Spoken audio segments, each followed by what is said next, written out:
అందరికీ నమస్కారం. Welcome to my channel. ఈరోజు ఒక స్పెషల్ వంటకం చూపిస్తున్నానండి. తాలీపీట్ మహారాష్ట్రన్స్ది చేసుకుంటున్నారండి. ఇది నేను స్ట్రీట్ ఫుడ్గా కోల్హాపూర్లో చూశాను.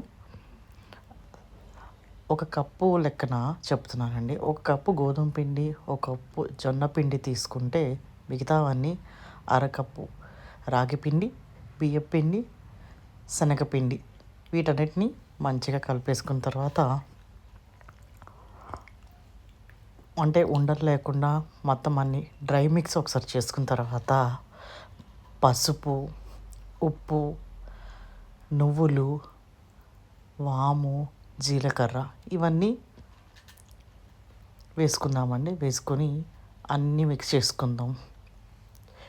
ఇవి ఈ రొట్టెలు కాదండి, స్మూత్గానే ఉంటాయి. ఉండలు లేకుండా మంచిగా మిక్స్ చేసుకున్న తర్వాత వీటిని బ్రేక్ఫాస్ట్ కింద, లంచ్ కింద, డిన్నర్ కింద కూడా తినచ్చండి. వీళ్ళు పెరుగుతోనూ టేచా అని పచ్చిమిరపకాయల పచ్చడి ఉంటుందండి, దాంతో తింటారు. సొరకాయ బాగా తురిమేసుకునండి సన్నగా. ఒక పావు కిలో సొరకాయ పట్టిందండి నాకు. ఉల్లిపాయలు వేసాను, పచ్చిమిరపకాయలు సన్నగా తరుక్కుని, కొత్తిమీర ఇవన్నీ వేసి మంచిగా కలిపేసుకుందామండి. వాటర్ వేసుకోవాల్సిన అవసరం లేదండి.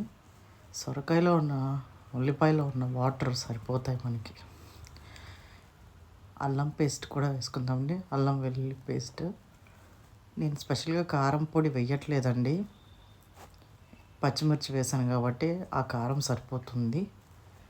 సో వీటిని మంచిగా వాటర్ అంతా రిలీజ్ అయ్యేలాగా చక్కగా కలుపుకుందామండి. చూడండి, ఒక వాటర్ చుక్క కూడా లేకుండా అంతా దీంతోనే సరిపోయిందండి.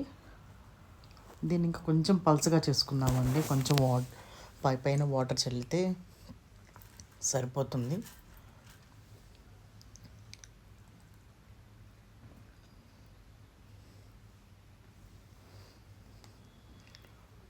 ఊరికే అలా పైన చల్లుతున్నానండి. మంచిగా కలుపుకున్న తర్వాత ఒక 15 నిమిషాలు దీన్ని రెస్ట్ ఇద్దామండి. ఎందుకంటే ఈ సోడాను అలాంటివి ఏమి వేయట్లేదు కాబట్టి పక్కన పెట్టుకుని ఉంచుకుంటే, రాగి పిండి లేకపోతే మంచిగా తెల్లగా వస్తాయండి. రోటీస్ లాగా, అక్కీ రోటీ లాగా, మన సర్వపిండి చెక్కలాగా అనిపిస్తుంది. కానీ వాటికి హెల్దీ వర్షన్ అండి ఇది. మనకి ఇది తెలంగాణలో సర్వపిండి, పచ్చిమిరపకాయలు, ఉల్లిపాయలు, పచ్చెనగపప్పు చేస్తారు కదా, సేమ్ అలాంటిదే. కాకపోతే ఇది పిల్లలు, పెద్దవాళ్ళు, డయాబెటిక్ పేషెంట్స్ అందరూ తినవచ్చు. ఎవరికి రిస్ట్రిక్షన్స్ లేవు. సొరకాయ చాలా మంచిది కాబట్టి ఏ ప్రాబ్లం ఉండదు. ఇది నేను ఒక చపాతీ పీట మీద గుడ్డ వేసేసి గుడ్డను తడుపుకున్నానండి. ఇలా ముద్దలాగా తీసుకుని దాన్ని కొడుతూ లేకపోతే అలా ఒత్తుతూ, దపాటా అంటే అదేనండి, టపా కొట్టడం కదా. తాలీపీట అంటే తాళి అంటే ప్లేట్ అండి, ప్లేట్ని కొట్టడాన్ని తాలీపీట్. పీట్ అంటే ముద్ద అండి. తాళి మీద చేసే ముద్దని ఆ పచ్చని అన్నమాట. ఇలా మొత్తం స్ప్రెడ్ చేసుకుని మన సర్వపిండికి చెక్కకి పెట్టుకున్నట్టు,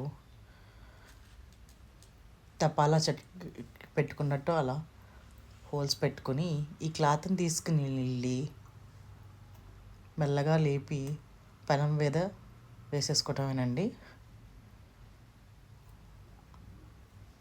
ఇలా నీళ్ళు అద్దుకొని మెల్లగా ఆ గుడ్డను తీసేస్తే మీ రోటీ మీద బటర్ కానీ, నెయ్యి కానీ, నూనె కానీ ఏదైనా సరే ఒకటి మంచిగా వేసుకుని కాల్చు. ఇది పిల్లలకి కాలుస్తున్నాను కాబట్టి ఇప్పుడు నెయ్యి వేసి కాలుస్తున్నానండి. మంచిగా మెత్తగా ఉంటుందండి. చిన్నపిల్లలైతే కెచప్తో, పెద్దవాళ్ళు అయితే చట్నీతో, అల్లపు చట్నీతో కానీ, ఏ రోటి పచ్చడితోనైనా కానండి బ్రహ్మాండంగా ఉంటుంది. హెల్తీగా తినాలనుకునే వాళ్ళు రోటి పచ్చడి పెరుగుతో ప్రిఫర్ చేయండి. దీన్ని అలా మూత పెట్టుకొని రెండు వైపులా మంచిగా కాల్చుకుందామండి. చూడండి ఎంత చక్కగా కాలిందో, బ్రౌన్గా. Thank you. Hope you like it.